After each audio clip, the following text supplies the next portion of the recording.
പ്രാണപ്രിയ എൻ്റെ യേശുനാഥ, നിൻ സ്വരം കേൾപ്പാൻ ഞാൻ കൊതിച്ചിടുന്നേ. പ്രാണപ്രിയ എൻ്റെ യേശുനാഥ, നിൻ സ്വരം കേൾപ്പാൻ ഞാൻ കൊതിച്ചിടുന്നേ. പ്രാണപ്രിയ നിൻ മഹിമ കാൺമാൻ ഏഴയാമൻ കൺകൾ കൊതിച്ചിടുന്നേ. പ്രാണപ്രിയ നിൻ മഹിമ കാൺമാൻ ഏഴയാമൻ കൺകൾ കൊതിച്ചിടുന്നേ. ഹല്ലേലൂയ ഹല്ലേലൂയ ഹല്ലേലൂയ.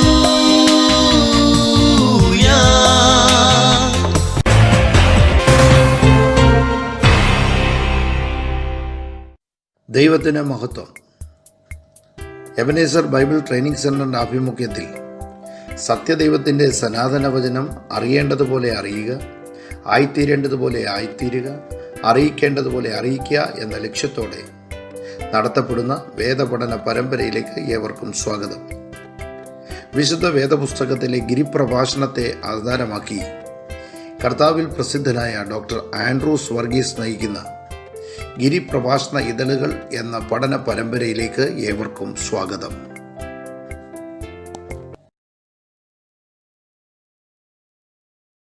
കർത്താവിൻ്റെ പരിശുദ്ധ നാമം വാഴ്ത്തപ്പെടുമാറാകട്ടെ. ഒരു പ്രാവശ്യം കൂടെ തിരുവചന ചിന്തകളുമായി നമുക്ക് ഒരുമിച്ച് ദൈവസന്നിധിയിലായിരിക്കാൻ ദൈവമായ കർത്താവ് നൽകിയ ഈ മനോഹര സന്ദർഭത്തെ ഓർത്ത് ഞാൻ ദൈവത്തെ സ്തുതിക്കുന്നു.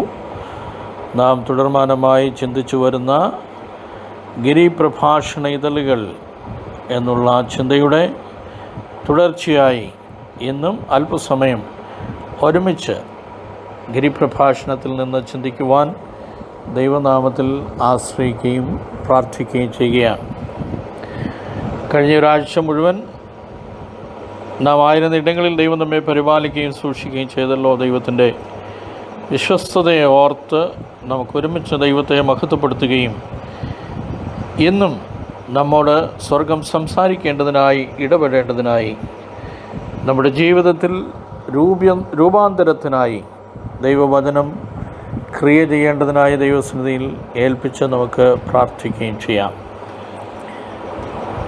അഷ്ടസൗഭാഗ്യ ചിന്തകളാണ് കഴിഞ്ഞ ചില ദിവസങ്ങളായി നാം ചിന്തിച്ചുകൊണ്ടിരിക്കുന്നത്. 4 അഷ്ടസൗഭാഗ്യ ചിന്തകളെക്കുറിച്ച്, 4ാമത്തെ ചിന്തയെക്കുറിച്ച് കഴിഞ്ഞ ആഴ്ചയിൽ ചിന്തിക്കുവാൻ നമുക്ക് അവസരം ലഭിച്ചു. അത് അനേകർക്ക് അനുഗ്രഹമായിരുന്നു എന്ന് പല വ്യക്തികളും ഫോൺ ചെയ്യുകയും മെസ്സേജ് അയക്കുകയും ഒക്കെ ചെയ്ത് അറിയിക്കുവാനിടയായി തീർന്നു. അങ്ങനെ ചെയ്ത എല്ലാവരോടുമുള്ള നന്ദി പ്രത്യേകം അറിയിക്കുന്നു. ഞാൻ കഴിഞ്ഞ ആഴ്ച പറഞ്ഞതുപോലെ ഒന്നുകൂടെ പറയട്ടെ, നിങ്ങൾ ഈ ക്ലാസ്സുകൾ മൂലം അനുഗ്രഹിക്കപ്പെടുന്നുവെങ്കിൽ, കർത്താവിൻ്റെ വചനം നിങ്ങളോട് ഇടപെടുന്നുവെങ്കിൽ ദയവായി ഇത് സബ്സ്ക്രൈബ് ചെയ്യുക. നിങ്ങളുടെ സ്നേഹിതർക്കും കൂടെ ഇത് ലഭ്യമാക്കേണ്ടതിനായി അവർക്കായി ഷെയർ ചെയ്ത് കൊടുക്കുക. അങ്ങനെ ചെയ്യുന്നുവെങ്കിൽ നിങ്ങൾ സുവിശേഷ വേലയിൽ ഈ തിരുവചന പഠനത്തിൽ നിങ്ങളും ഒരു പങ്കാളിയായി തീരും എന്നുള്ള കാര്യത്തിൽ സംശയമില്ലല്ലോ. ഇന്നത്തെ നമ്മുടെ ചിന്ത മത്തായി സുവിശേഷം 5-ാം അധ്യായത്തിൻ്റെ ആ വാക്യം നമുക്കെല്ലാവർക്കും അറിയാം. കരുണയുള്ളവർ ഭാഗ്യവാന്മാർ, അവർക്ക് കരുണ ലഭിക്കും. കരുണയുള്ളവർ ഭാഗ്യവാന്മാർ, അവർക്ക് കരുണ ലഭിക്കും. മത്തായി സുവിശേഷം 5-ാം അധ്യായത്തിൻ്റെ 7ാമത്തെ വാക്യം ആണ് നാം വായിച്ചത്. Blessed are the merciful, for they shall obtain mercy. Blessed are the merciful, for they shall obtain mercy.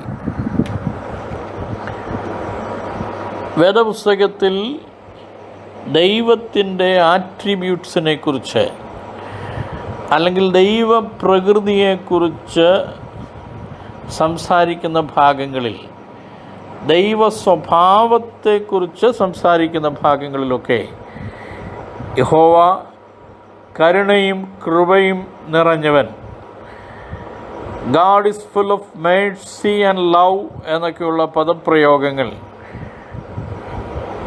നമുക്ക് വേദപുസ്തകത്തിലുടനീളം വായിച്ച് കേൾക്കുന്ന വാക്യങ്ങളാണ്. സങ്കീർത്തനങ്ങളിലൊക്കെ പ്രത്യേകാൽ നാം വാക്യങ്ങൾ വായിക്കാറുണ്ട്.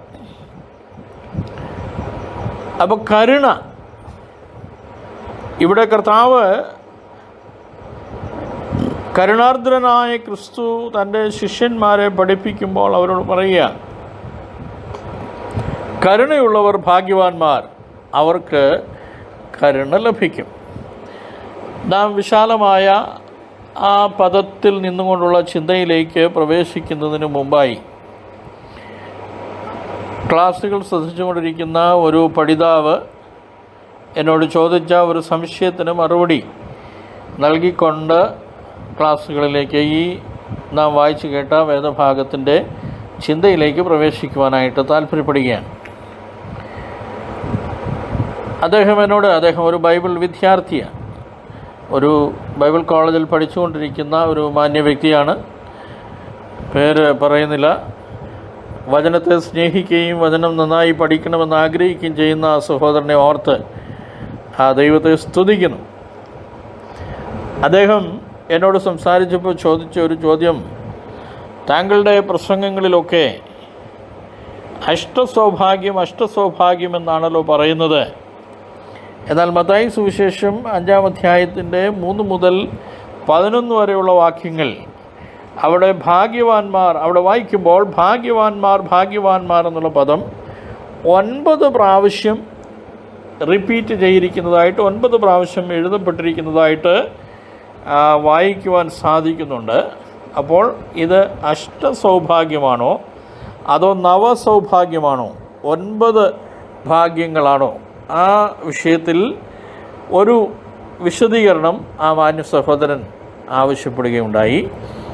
അദ്ദേഹം ഈ ക്ലാസ്സും ശ്രവിക്കും എന്ന് ഞാൻ വിശ്വസിക്കുന്നു. അദ്ദേഹത്തോട് ഞാൻ പറഞ്ഞിരുന്നു, അടുത്ത ക്ലാസ് എടുക്കുമ്പോൾ അല്പമായ ഒരു എക്സ്പ്ലനേഷൻ ആ വിഷയത്തിൽ ഞാൻ താങ്കൾക്ക് നൽകുന്നതാണ് എന്ന് അദ്ദേഹത്തെ അറിയിക്കുകയുണ്ടായി. അദ്ദേഹം പറഞ്ഞത് വളരെ സത്യമാണ്. 5-ാം അധ്യായത്തിൻ്റെ 3 മുതൽ 11 വരെയുള്ള വാക്യങ്ങൾ നമ്മൾ വായിച്ചാൽ 9 പ്രാവശ്യം ഭാഗ്യവാന്മാർ എന്നുള്ള പദം, ബ്ലസ്സഡ് എന്നുള്ള പദം ആവർത്തിച്ച് വരുന്നുണ്ട്. 8 പ്രാവശ്യമല്ല, 9 പ്രാവശ്യം. എന്നാൽ സൂക്ഷ്മമായി നിരീക്ഷണവും പഠനവും നടത്തിയാൽ 10-ാമത്തെ വാക്യവും 11-ാമത്തെ വാക്യവും ചേർത്ത് പഠിക്കേണ്ടതാണ് എന്ന് നിഷ്പക്ഷമായി ചിന്തിക്കുമ്പോൾ നമുക്ക് മനസ്സിലാക്കുവാനായിട്ട് കഴിയും. 10-11 വാക്യങ്ങൾ ശരിക്കും പഠിച്ചാൽ ഇത് അഷ്ടസൗഭാഗ്യം തന്നെ എന്ന് ബോധ്യം വരും. പ്രീമിയർ സ്റ്റഡി ബൈബിളിൽ ഞാൻ റെഫർ ചെയ്യുകയുണ്ടായി. അതുപോലെ തന്നെ ഡെയ്ക് സ്റ്റഡി ബൈബിള് റെഫർ ചെയ്തു. ദാനിയൽ റെഫറൻസ് ബൈബിള് റെഫർ ചെയ്തു. ഇവിടെയെല്ലാം അതിൻ്റെ നോട്ട്സിനകത്ത്, ഈ ഭാഗങ്ങളുടെ നോട്ട്സിനകത്ത് അതിൻ്റെ കമ്പൈൽ ചെയ്തിരിക്കുന്ന ആൾക്കാർ കൊടുത്തിരിക്കുന്നത് 8 സൗഭാഗ്യങ്ങൾ എന്ന് തന്നെയാണ്. എന്തിനു വേണ്ടിയാണ് ഇത്ര ഡീറ്റെയിൽഡായിട്ട് പറയുന്നതെന്ന് ചോദിച്ചാൽ, ഈ മാന്യ സഹോദരൻ ഒരു വേദവിദ്യാർത്ഥിയാണല്ലോ. അദ്ദേഹം വചനം പഠിക്കുവാനുള്ള ആഗ്രഹമുള്ള ആളായതുകൊണ്ട് അദ്ദേഹത്തിൻ്റെ ഭാവി റെഫറൻസിനും ഉപകരിക്കട്ടെ എന്നുള്ള ചിന്തയിലാണ് ഞാൻ വിശാലമായി പറയുന്നത്. അപ്പോൾ ഓർക്കണം, പ്രീമിയർ സ്റ്റഡി ബൈബിള് സാധാരണ നമ്മുടെ ആൾക്കാരൊക്കെ ഉപയോഗിക്കുന്ന ഒരു സ്റ്റഡി ബൈബിളാണ് പ്രീമിയർ സ്റ്റഡി ബൈബിൾ. അതുപോലെ തന്നെ പെന്തക്കോസ്തരായ ആൾക്കാർ ഏറ്റവും അധികം റെഫർ ചെയ്യുവാനായിട്ട്, ശുശ്രൂഷകന്മാരുമൊക്കെ റെഫർ ചെയ്യുവാൻ ഉപയോഗിക്കുന്നൊരു ബൈബിളാണ് ഡെയ്ക്സ് സ്റ്റഡി ബൈബിൾ. ഡാനിയൽ റെഫറൻസ് ബൈബിളും അധികം പഴക്കമില്ലാതെ നമ്മുടെ കരങ്ങളിൽ എത്തിച്ചേർന്ന മനോഹരമായ ഒരു റെഫറൻസ് ബൈബിളാണ്. ആ 3 സ്റ്റഡി ബൈബിളുകളിലും അവരുടെ നോട്ട്സിൽ, ഈ ഭാഗത്തിൻ്റെ ഗിരിപ്രഭാഷണത്തിൻ്റെ ഭാഗ്യചിന്തകളുടെ നോട്ട്സിൽ അവർ കൊടുത്തിരിക്കുന്നതനുസരിച്ച്, അവരുടെ നോട്ട് അനുസരിച്ച് അഷ്ടസൗഭാഗ്യങ്ങൾ എന്ന് തന്നെയാണ് അവരുടെ കുറിപ്പിൽ അവർ രേഖപ്പെടുത്തിയിരിക്കുന്നത്. ജി സുശീലൻ മരിച്ചുപോയ അദ്ദേഹം അനുഗ്രഹിക്കപ്പെട്ട ഒരു ഗ്രന്ഥകർത്താവായിരുന്നു, ഒരു പണ്ഡിതനായിരുന്നു. ജി സുശീലൻ സാറിൻ്റെ ബൈബിൾ ശബ്ദസാഗരം എന്ന് പറയുന്ന പുസ്തകം, ബൈബിൾ ശബ്ദസാഗരത്തിൽ ഈ സൗഭാഗ്യ ചിന്തകളെക്കുറിച്ച് അഷ്ടസൗഭാഗ്യങ്ങൾ എന്ന് തന്നെയാണ് അദ്ദേഹം റെഫർ ചെയ്തിരിക്കുന്നത്. നിങ്ങൾക്ക് വീണ്ടും റെഫർ ചെയ്യുവാനുള്ള സൗകര്യത്തിനാണ് വളരെ ശാന്തമായി നിങ്ങൾക്ക് മനസ്സിലാകുന്ന ഭാഷയിൽ പറഞ്ഞത്. ജി സുശീലൻ എന്ന് പറയുന്ന ഓഥർ അദ്ദേഹത്തിൻ്റെ ബൈബിൾ ശബ്ദസാഗരത്തിൽ ഈ ഭാഗത്തെക്കുറിച്ചുള്ള ഗിരിപ്രഭാഷണത്തിലെ ഭാഗ്യപദവികളെക്കുറിച്ചുള്ള പഠനത്തിൽ അദ്ദേഹവും അഷ്ടസൗഭാഗ്യങ്ങൾ എന്ന് തന്നെയാണ് അതിന് എഴുതിയിരിക്കുന്നത്. കാരുണികൻ എന്ന് പറയുന്ന ഒരു മാസിക കത്തോലിക്ക സഭയ്ക്കുണ്ട്. കാരുണികൻ എന്നാണ് കത്തോലിക്ക സഭയുടെ ആ മാസികയുടെ പേര്. കത്തോലിക്ക വൈദികന്മാർക്ക് വേണ്ടിയുള്ള ഒരു സമ്പൂർണ്ണ മാസികയാണ് കാരുണികൻ എന്ന് പറയുന്നത്. റോമൻ കത്തോലിക്ക സഭയിലെ വൈദികർക്ക് വേണ്ടിയുള്ള ഒരു സമ്പൂർണ്ണ മാസികയാണ് കാരുണികൻ എന്ന് പറയുന്ന മാസിക. അതിൻ്റെ ചീഫ് എഡിറ്ററായിട്ട് പ്രവർത്തിച്ചിരുന്ന റെവറൻഡ് ഡോക്ടർ ജെ നാലുപറയിൽ 2005 ജനുവരി ലക്കത്തിൽ കാരുണികൻ മാസികയിൽ അദ്ദേഹത്തിൻ്റെ ഒരു ലേഖനമുണ്ടായിരുന്നു.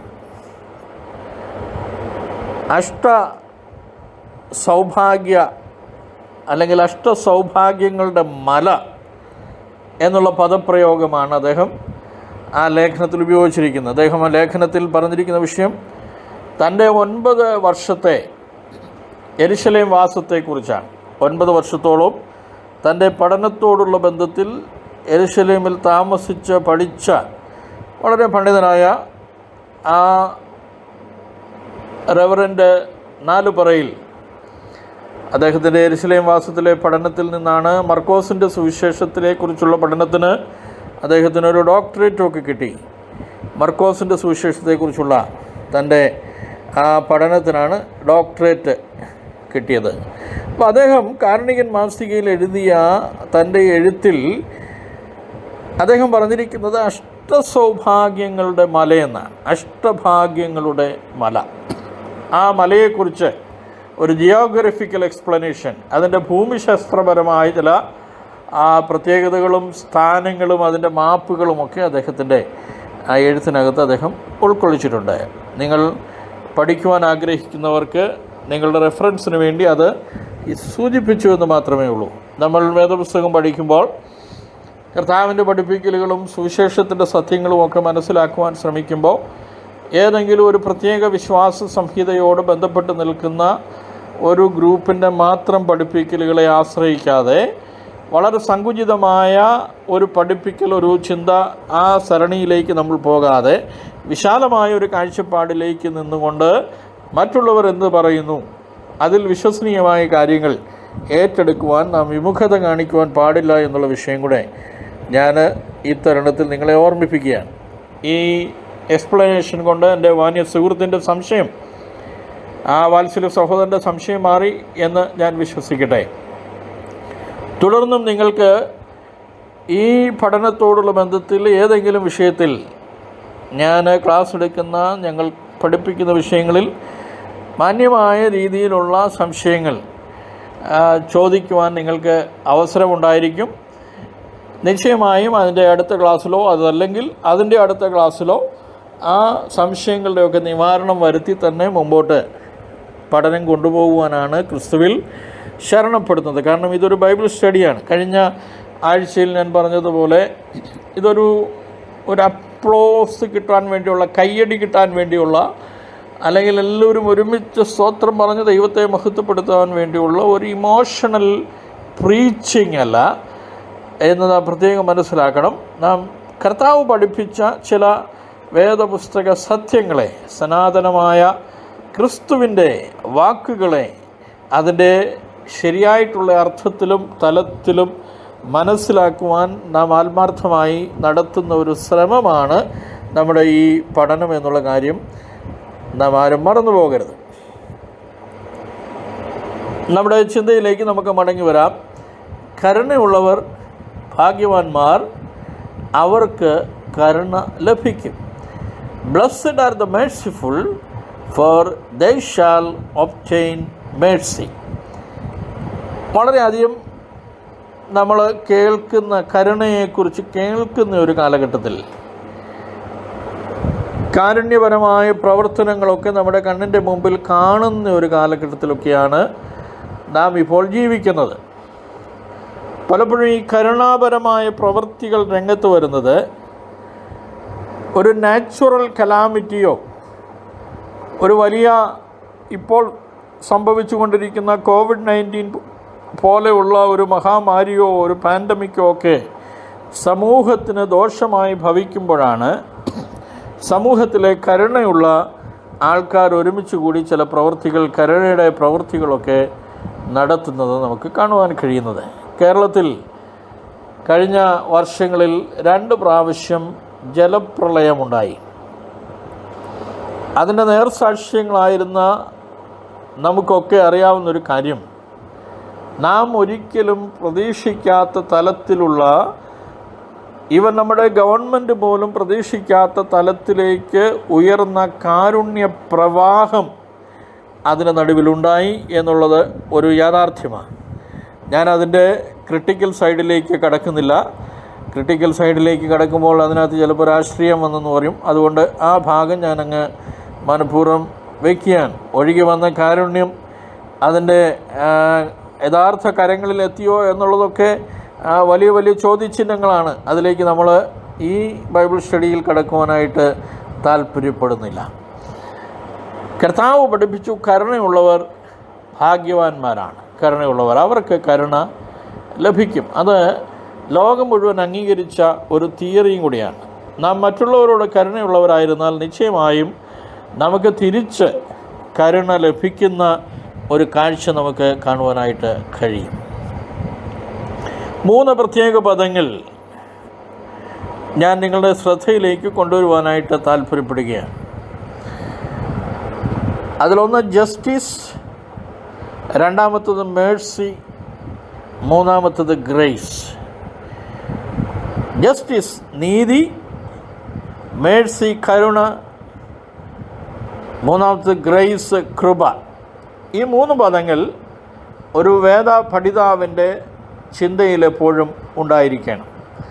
ദൈവത്തെക്കുറിച്ചും ദൈവ സ്വഭാവത്തെക്കുറിച്ചും ദൈവികമായ ഇടപെടലുകളെക്കുറിച്ചുമൊക്കെ പഠിപ്പിക്കലുകളെക്കുറിച്ചുമൊക്കെ നാം പഠിക്കുമ്പോൾ ഈ 3 പദങ്ങൾ നമ്മുടെ മനസ്സിൽ ആഴത്തിൽ ഉണ്ടായിരിക്കേണ്ടതും അതിൻ്റെ അർത്ഥതലങ്ങളെ മനസ്സിലാക്കേണ്ടതും ആവശ്യമെന്ന് ഞാൻ ചിന്തിക്കുകയാണ്. Justice, what is justice? Justice is getting what we deserve. നമുക്ക് അർഹതപ്പെട്ടത് നമുക്ക് ലഭിക്കുന്നതിനെയാണ് നീതി എന്ന് പറയുന്നത്. യെസ്, ആ വിഷയത്തിൽ ആ പ്രത്യേക വ്യക്തിക്ക് നീതി ലഭിച്ചു, അത് അവൻ അർഹതപ്പെട്ടതായിരുന്നു, അവന് നീതി ലഭിച്ചു എന്ന് നമ്മൾ പറയും. So it is getting what V deserve. Whereas when it comes to mercy, it is actually the opposite of it. It is not getting what we deserve. എന്ന് പറഞ്ഞാൽ നമുക്ക് അർഹത ഉണ്ടായിരുന്നത് നമുക്ക് ലഭിക്കാതിരിക്കുന്ന, അല്ലെങ്കിൽ അർഹതപ്പെട്ടത് നമുക്ക് തരാതെ അതിനെ മാറ്റിക്കളഞ്ഞ ഒരു സ്നേഹത്തിൻ്റെ പ്രവൃത്തി അവിടെ മേഴ്സി എന്നുള്ള പദത്തിനകത്ത് വെളിവാകുന്നുണ്ട്. പെട്ടെന്ന് പറഞ്ഞാൽ മനസ്സിലാകാൻ വേണ്ടി പറയാം. ബൈ നേച്ചർ പാപസ്വഭാവമുള്ള ഞാനും നിങ്ങളും നിത്യതയ്ക്ക് യോഗ്യരല്ലായിരുന്നു. നമ്മുടെ ഡെസ്റ്റിനി എന്ന് പറയുന്നത് നിത്യ നരകമായിരുന്നു, ശിക്ഷാവിധിയായിരുന്നുവെങ്കിൽ ദൈവത്തിൻ്റെ മഹാകരുണ എനിക്ക് നിങ്ങൾക്കും അർഹതപ്പെട്ടിരുന്ന ആ നരകത്തെ, ശിക്ഷാവിധിയെ മാറ്റിയിട്ട് രക്ഷണ്യ പദ്ധതിയിലേക്ക് അവൻ നമ്മെ ആക്കി തീർത്തു. ദൈവം നിത്യജീവൻ്റെ ഉടമകളായി എന്നെയും നിങ്ങളെയും മാറ്റി. നോക്കണം, justice is you are getting what you deserve and mercy is the opposite, that you are not getting what you deserve. ആമേൻ. ആൻഡ് ഗ്രേസ്, കൃപ എന്ന് പറയുന്നത് is getting what we don't deserve. നമുക്ക് അർഹതയില്ലാഞ്ഞത് നമുക്ക് ലഭിക്കുന്നതിനെയാണ് കൃപ എന്ന് പറയുന്നത്. അർഹതയുള്ളത് ലഭിക്കുന്നത് നീതി, അർഹത ഉള്ളത് തരാതിരുന്നിട്ട് അതിലും ശ്രേഷ്ഠമായതിലേക്ക് നമ്മെ കൊണ്ടുപോകുന്നത് ദൈവത്തിൻ്റെ കരുണ, അർഹതയില്ലാത്തത് നമുക്ക് നൽകുന്നത് ദൈവത്തിൻ്റെ ഗ്രേസ്, അവൻ്റെ വലിയ കൃപ. ഈ 3 ചിന്ത നമ്മുടെ ചിന്തയിൽ ഇരിക്കുവാനായിട്ട് ഞാൻ ക്രിസ്തുവിൽ ആഗ്രഹിക്കുകയാണ്. നാം വായിച്ച കരുണ എന്നുള്ള പദത്തിൻ്റെ കാരുണ്യം, അനുകമ്പ എന്നൊക്കെ അർത്ഥം വരുന്ന അതിന് കൊടുത്തിരിക്കുന്ന എബ്രായ പദം എസദ് എന്നുള്ളതാണ്. എസദ്, ആ പദത്തിൽ നിന്നാണ് സാദ എന്നുള്ള വേദപുസ്തകത്തിൽ ഒരുപാട് പ്രാവശ്യം ഉപയോഗിച്ചിരിക്കുന്ന സഹാനുഭൂതി, അനുകമ്പ, വിശ്വസ്തത, സ്നേഹം, കരുണ, പരിഗണന എന്നീ അർത്ഥങ്ങൾ ഒരു വിധത്തിൽ വേദപുസ്തകത്തിൽ അനേക പ്രാവശ്യം ഉപയോഗിച്ചിരിക്കുന്ന സാദ എന്ന് പറയുന്ന ആ പദത്തിൻ്റെ മൂലപദം ആയ എസദ് എന്ന് പറയുന്ന ആ പദമാണ് ഹീബ്രു ലാംഗ്വേജിൽ ഈ കരുണ എന്ന പദത്തിന്, കർത്താവ് പറഞ്ഞ പദത്തിന് വേണ്ടി ഉപയോഗിച്ചിരിക്കുന്നത്. എലയോസ് എന്ന് പറയുന്ന ഗ്രീക്ക് പദം, ഏലിയോസ് എന്ന് പറയുന്ന ഗ്രീക്ക് പദമാണ് ഈ പദത്തിന്, അല്ലെങ്കിൽ കമ്പാഷൻ എന്ന് ഇംഗ്ലീഷിലേക്ക് തർജ്ജമ ചെയ്തിരിക്കുന്ന അനേക സന്ദർഭങ്ങൾ ആ പദത്തിനുണ്ട്. എലയോസ് എന്ന് പറയുന്ന ഗ്രീക്ക് പദത്തിന്, അതാണ് ഈ പദത്തിന് കർത്താവ് പഠിപ്പിച്ച പദത്തിൻ്റെ ഗ്രീക്ക് പദം എന്ന് പറയുന്നത്. ഈ പദത്തിന് നമ്മൾ മനസ്സിലാക്കേണ്ട ഒരു അർത്ഥം, we have received the mercy of God through repentance. We can be merciful if we want to be merciful. ഞാൻ ആ പറഞ്ഞ പദത്തിൻ്റെ അർത്ഥം നിങ്ങൾക്ക് മനസ്സിലായെന്ന് ഞാൻ വിശ്വസിക്കുക.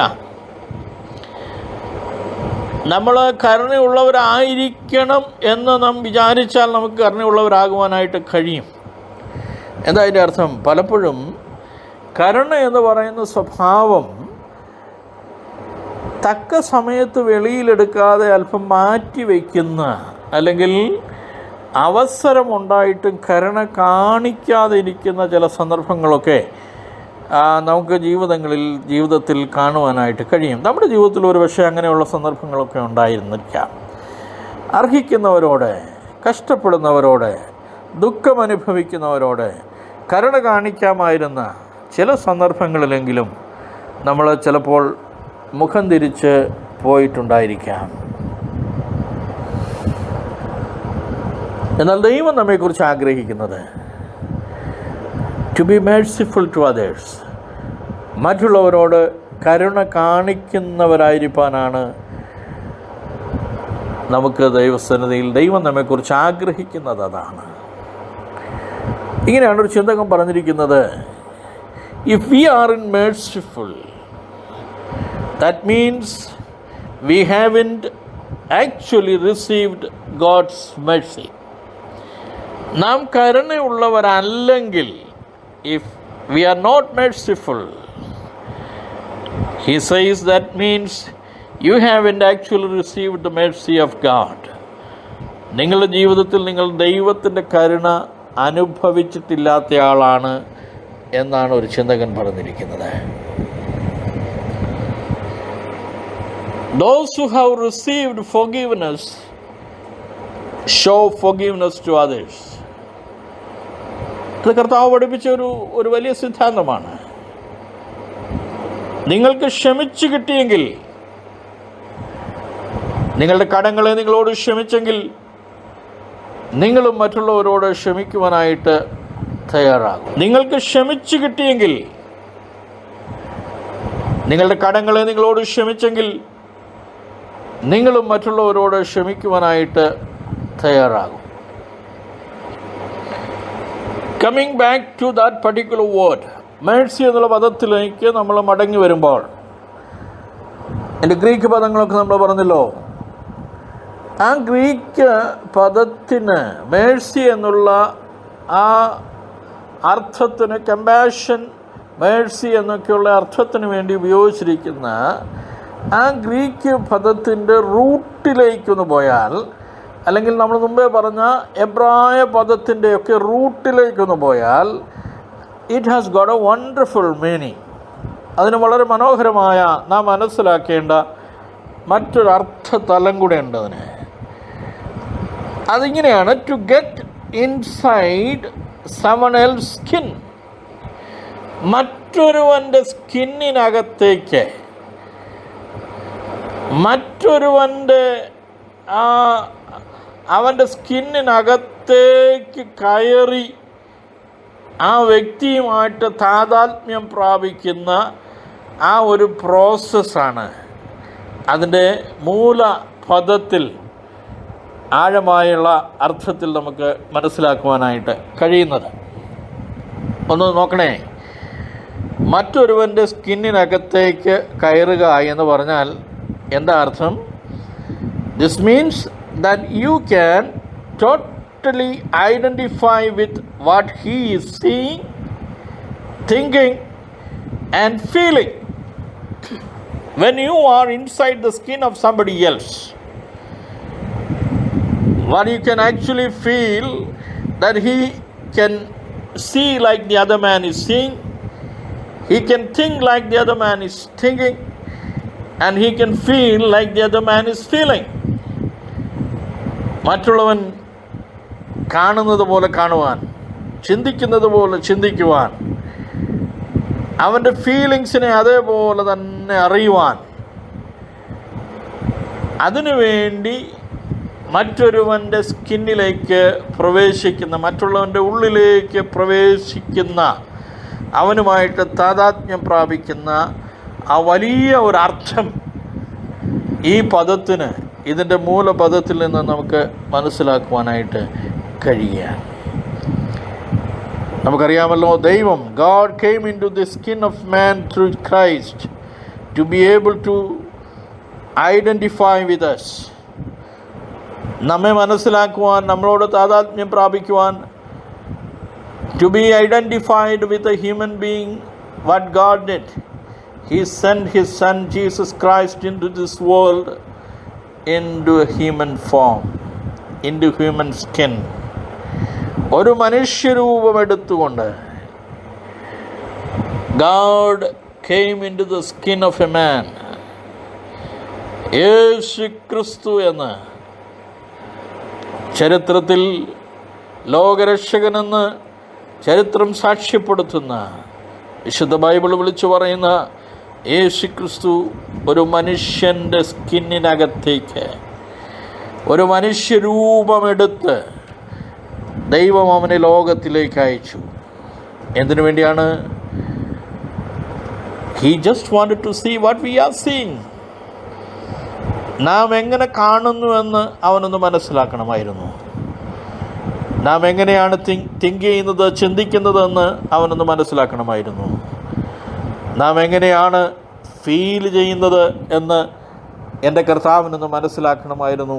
അതുകൊണ്ട് അവൻ മനുഷ്യരൂപമെടുത്ത് ഒരു മനുഷ്യനായി തന്നെ നമ്മുടെ ഇടയിലേക്ക് അവതരിക്കുവാനായിട്ടിടയായി തീർന്നു. നിങ്ങൾക്ക് വായിക്കുവാനുള്ള റെഫറൻസുകൾ ഞാൻ ഇടയ്ക്ക് പറയുന്നുണ്ട്. എസെക്കിയേൽ പ്രവചനം 3-ാം അധ്യായം 15-ാമത്തെ വാക്യങ്ങളൊക്കെ വായിക്കുന്നത് നല്ലതാണ്. എസെക്കിയേൽ പ്രവചനം 3-ാം അധ്യായത്തിൻ്റെ 15-ാമത്തെ വാക്യം. മറ്റ് റെഫറൻസുകളും പുറകാലെ തരുന്നതായിരിക്കും, നിങ്ങൾക്ക് കുറിച്ച് വയ്ക്കാം, പിന്നീട് വായിക്കാം. ഞാൻ പറഞ്ഞല്ലോ, ഇതിൻ്റെ സഹാനുഭൂതി, അനുകമ്പ, വിശ്വസ്തത, സ്നേഹം, കരുണ, പരിഗണന എന്നുള്ള അർത്ഥതലങ്ങളെല്ലാം ഈ പദങ്ങൾക്ക് ഈ കാണുവാനായിട്ടും പഠിക്കുവാനായിട്ടും നമുക്ക് കഴിയുന്നുണ്ട്. ദൈവത്തിൻ്റെ പ്രകൃതി ചൂണ്ടിക്കാണിക്കുന്ന, അല്ലെങ്കിൽ അതിനുവേണ്ടി ഉപയോഗിക്കുന്ന ഒരു പദപ്രയോഗമാണ് ദൈവം കരുണയും സ്നേഹവും ഉള്ളവനാണ് എന്നത്. Mercy and love. 111-ാം സങ്കീർത്തനം 4-ാം വാക്യം, സങ്കീർത്തനങ്ങൾ 111-4, 103-ാം സങ്കീർത്തനം 8-ാം വാക്യം, Psalms 103 verse 8, maybe 8 to 11 you can read. സങ്കീർത്തനം 103-8 വാക്യം മുതൽ 11-ാമത്തെ വാക്യം വരെ നിങ്ങൾക്ക് വായിക്കാം. 145-ാം സങ്കീർത്തനം 8-ാമത്തെ വാക്യം, Psalms 145 വേഴ്സ് 8. ഇവിടെയെല്ലാം യഹോവ എന്നുള്ള പദം ഉപയോഗിച്ചിരിക്കുന്നത് നമുക്ക് കാണുവാൻ കഴിയും. കരുണയോടും സ്നേഹത്തോടുമൊക്കെയുള്ള ബന്ധത്തിൽ, കൃപയോടുമൊക്കെയുള്ള ബന്ധത്തിൽ യഹോവ എന്നുള്ള പദം പഴയ നിയമത്തിലെ യഹോവയാണ്, പുതിയ നിയമത്തിലെ ക്രിസ്തു എന്ന് ബൈബിൾ നാം ആത്മാർത്ഥമായി പഠിച്ച് മനസ്സിലാക്കുമ്പോൾ നമുക്ക് മനസ്സിലാക്കുവാൻ കഴിയും. എബ്രായ ലേഖനം 1-ാം അധ്യായത്തെ 1-ാമത്തെ വാക്യം അതിന് നിങ്ങളെ സഹായിക്കും. എബ്രായർ 1:1. കരുണയുടെ ആൾരൂപമാണ് ക്രിസ്തു. കരുണയുടെ ആൾരൂപം ലോകചരിത്രം സംബന്ധിച്ച ഒരു കാര്യമാണ്. ക്രിസ്തുവിനെ പോലെ കരുണയുണ്ടായിരുന്ന ഒരു നേതാവോ ഒരു വ്യക്തിയോ ലോകത്ത് ജനിച്ചിട്ടില്ല, ഇനി ജനിക്കുകയുമില്ല. കരുണയുടെ ആൾരൂപമായിരുന്നു ക്രിസ്തു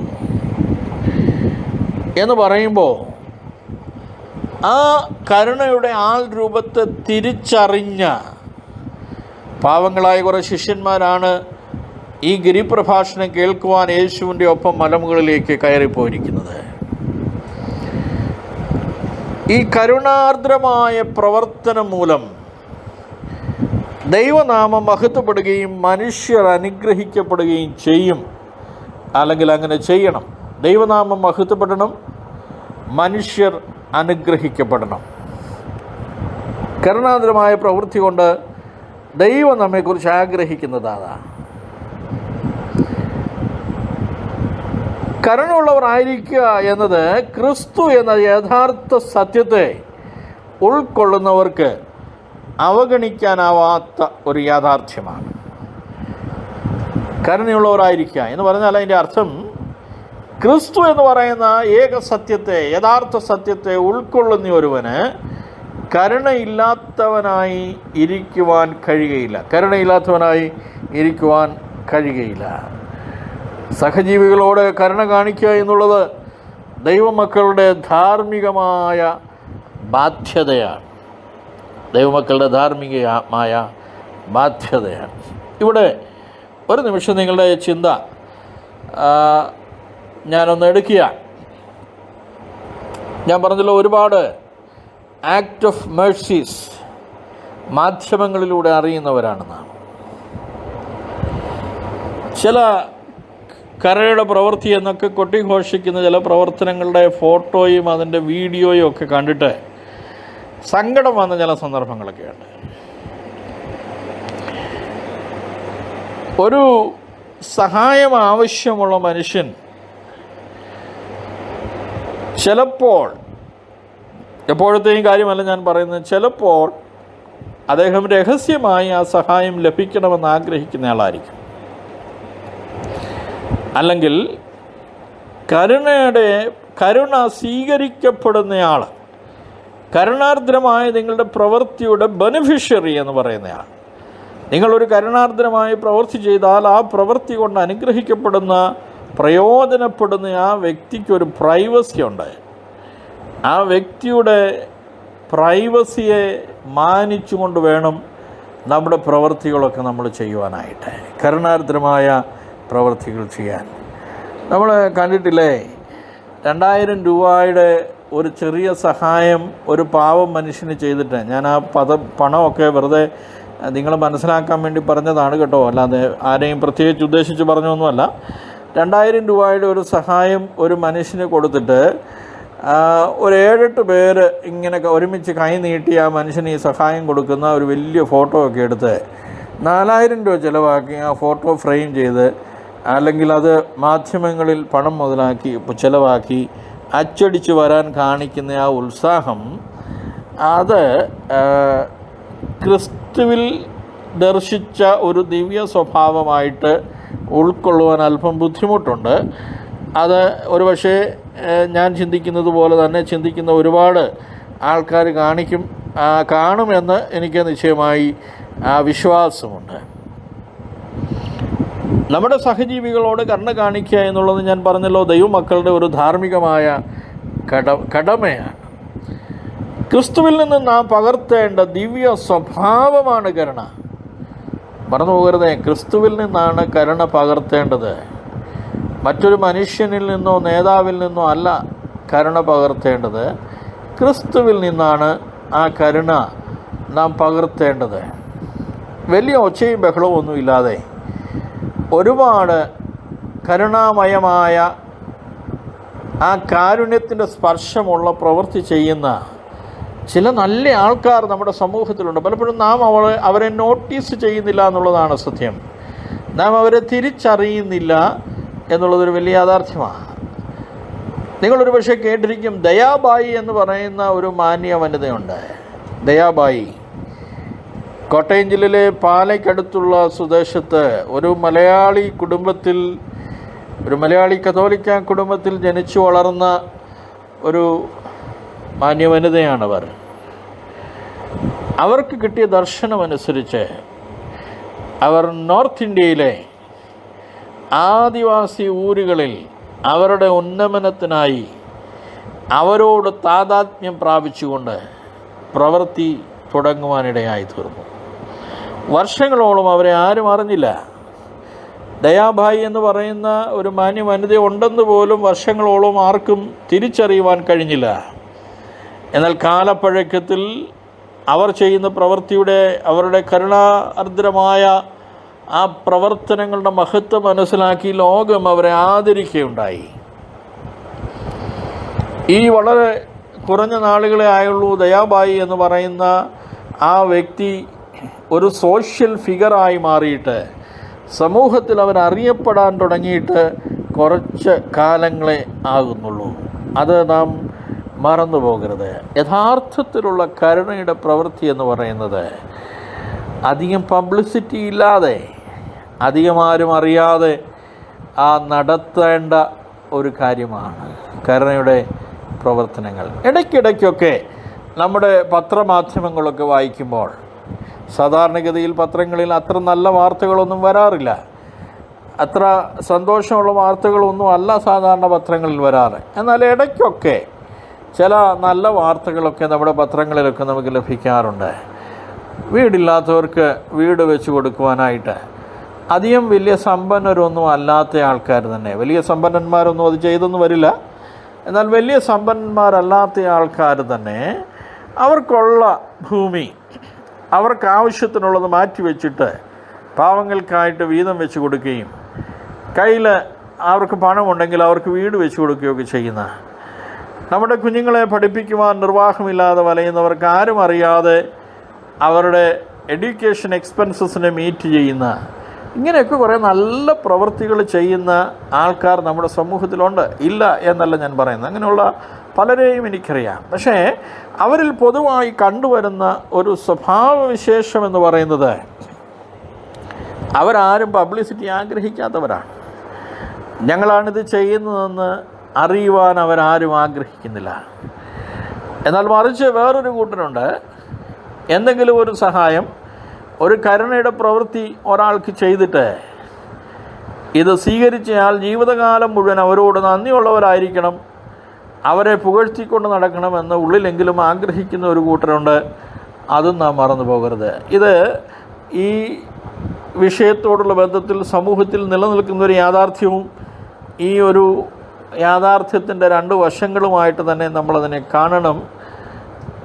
ഇങ്ങനെയുള്ള കാര്യങ്ങളൊക്കെ നടക്കുന്നു എന്ന് വിചാരിച്ച് കരുണപരമായ പ്രവൃത്തികൾ ചെയ്യുന്നതിൽ നിന്ന് നാം ഒരിക്കലും പുറകോട്ട് പോകുവാൻ ഇടയായിത്തീരരുത്. കരുണ കാണിക്കുന്നവർക്ക് കരുണ കാണിക്കുമെന്നാണ് കർത്താവ് പഠിപ്പിച്ചത്. എന്ന് പറഞ്ഞാൽ നിങ്ങൾ കരുണയുള്ളവരാണെങ്കിൽ നിങ്ങൾ മറ്റുള്ളവരോട് കരുണ കാണിച്ചാൽ നിശ്ചയമായും നിങ്ങൾക്ക് കരുണ ലഭിക്കും. ഇത് ഞാൻ പറഞ്ഞ വാക്കുകളല്ലല്ലോ, നിങ്ങൾ പറഞ്ഞ വാക്കുകളല്ലല്ലോ, ഇത് നമ്മുടെ അരുമനാഥനായ യേശു തന്നെ പറഞ്ഞ വാക്കല്ലേ. അവൻ്റെ വാക്കുകൾ എപ്പോഴും ഉവ്വെന്നാണ്, അവൻ്റെ വാക്കുകൾക്ക് മാറ്റമില്ല. അതുകൊണ്ട് എൻ്റെ കർത്താവ് കരുണ കാണിക്കുന്നവർക്ക് കരുണ ലഭിക്കുമെന്ന് പറഞ്ഞാൽ നിശ്ചയമായും നമ്മോട് കരുണ കാണിക്കുവാൻ സന്ദർഭങ്ങളിൽ ദൈവം ആളുകളെ എഴുന്നേൽപ്പിക്കുമെന്നുള്ളത് അനേകരുടെ അനുഭവമാണ്. നിങ്ങളോട് സംസാരിക്കുന്ന എനിക്ക് എണ്ണിപ്പറയുവാൻ ഒരുപാട് അനുഭവങ്ങളുണ്ട്. എണ്ണിപ്പറയുവാൻ മറ്റ് സാഹചര്യങ്ങളെല്ലാം അനുകൂലമല്ലാതിരുന്ന സാഹചര്യങ്ങളിലും ദൈവത്തിൻ്റെ മഹാകരുണ ചില ജീവിതങ്ങളിലൂടെ വെളിപ്പെട്ട് വരുന്നത് കണ്ട് ദൈവത്തെ മഹത്വപ്പെടുത്തുവാൻ ദൈവം എൻ്റെ ജീവിതത്തിൽ എനിക്ക് ഇടയാക്കി തന്നിട്ടുണ്ട്. സിമ്പതി എന്ന് പറയുന്ന ഇംഗ്ലീഷ് പദം sympathy is to suffer together or to experience together the pain and suffering of others.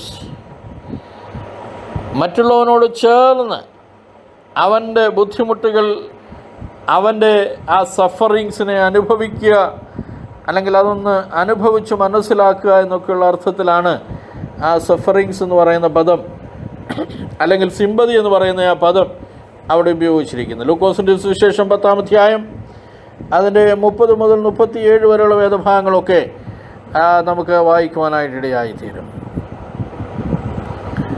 സുവിശേഷത്തെക്കുറിച്ച് നമ്മൾ പഠിക്കുമ്പോൾ ഒരു കാര്യം നമ്മൾ മനസ്സിലാക്കണം. സുവിശേഷം എപ്പോഴും എംഫസൈസ് ചെയ്യുന്നത്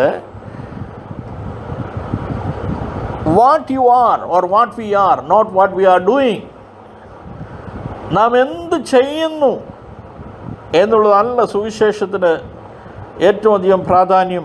സുവിശേഷത്തിൻ്റെ പ്രാധാന്യം, ക്രിസ്തുവിൻ്റെ പഠിപ്പിക്കലിൻ്റെ പ്രാധാന്യം എന്ന് പറയുന്നത് നാം എന്താകുന്നു അല്ലെങ്കിൽ നാം ആരാകുന്നു എന്നുള്ളതാണ്. ബിക്കോസ് ദൈവം നമ്മെ രൂപാന്തരപ്പെടുത്തിയെടുക്കുവാൻ ആഗ്രഹിക്കുന്ന ദൈവമാണ്. ഞാൻ കുറച്ചുകൂടെ അതിനെ ഒരു വാക്യത്തിൽ എക്സ്പ്ലെയിൻ ചെയ്ത് പറഞ്ഞാൽ ഇങ്ങനെ പറയാം: നിങ്ങളെ, എന്നെയും നിങ്ങളെയും നമ്മൾ ഇരിക്കുന്ന സാഹചര്യത്തിൽ, നാം ഇപ്പോൾ ആയിരിക്കുന്ന സാഹചര്യത്തിൽ കാണുന്ന ദൈവം നമ്മോട് ഫോളോ മീ എന്ന് പറയുമ്പോൾ ഇപ്പോഴത്തെ നമ്മുടെ അവസ്ഥ ദൈവത്തിന് പ്രശ്നമല്ല. Your ability, your education, your social status, God is not bothered about that. Because the moment He has seen you, the moment He has called you, He knows what you are going to do. അല്ലെങ്കിൽ നിങ്ങൾ എന്ത് ചെയ്യുന്നവനായി തീരണമെന്ന് ദൈവം നിങ്ങളെക്കുറിച്ച് ആഗ്രഹിക്കുക. ഇന്ന് എന്നെ കേൾക്കുന്ന എൻ്റെ പ്രിയ സ്നേഹിതരെ, യേശുവിൻ്റെ പഠിപ്പിക്കലുകൾ നമ്മെക്കുറിച്ച് ആഗ്രഹിക്കുന്നത് നമ്മൾ കരുണയുള്ളവരായിരിക്കണം എന്നുള്ളതാണ്. കരുണയുള്ളവർ ഭാഗ്യവാന്മാർ, അവർക്ക് കരുണ ലഭിക്കും. നിങ്ങളുടെ പഠനത്തിനായി ഗലാത്യ ലേഖനം 2-ാം അധ്യായം 20-ാം വാക്യവും 2 കൊരിന്ത്യ ലേഖനം 5-ാം അധ്യായം 17-ാം വാക്യവും ഒക്കെ വായിക്കണം.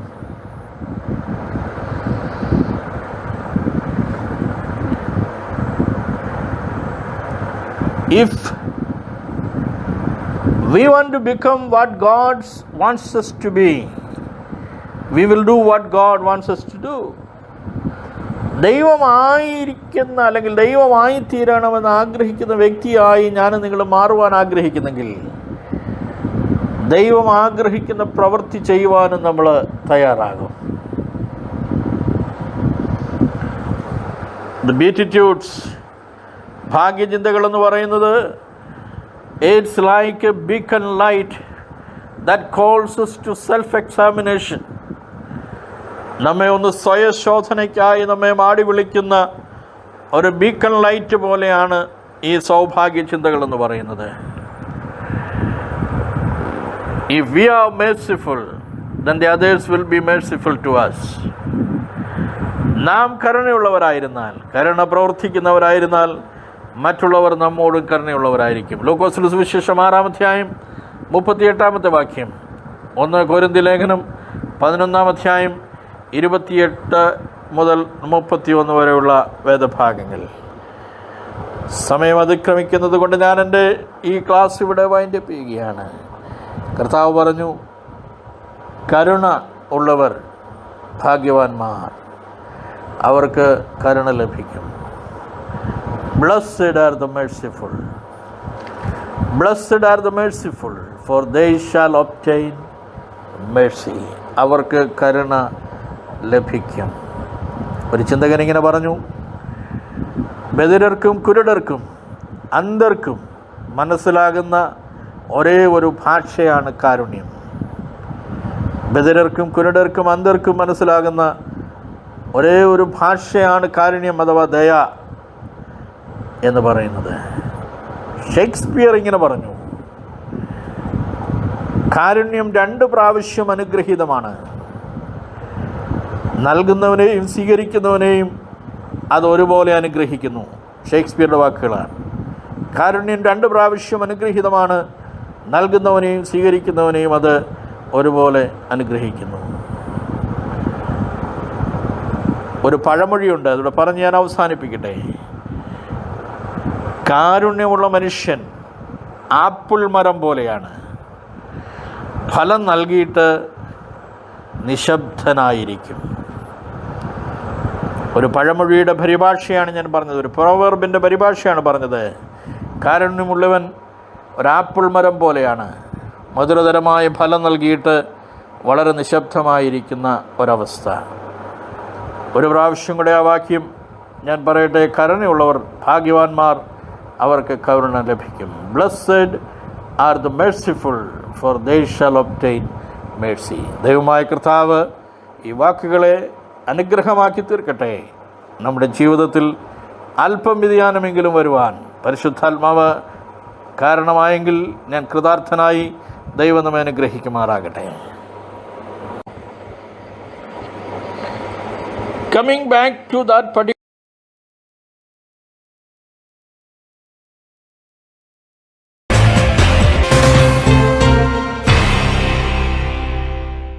Hallelujah, hallelujah, hallelujah, hallelujah, hallelujah, hallelujah.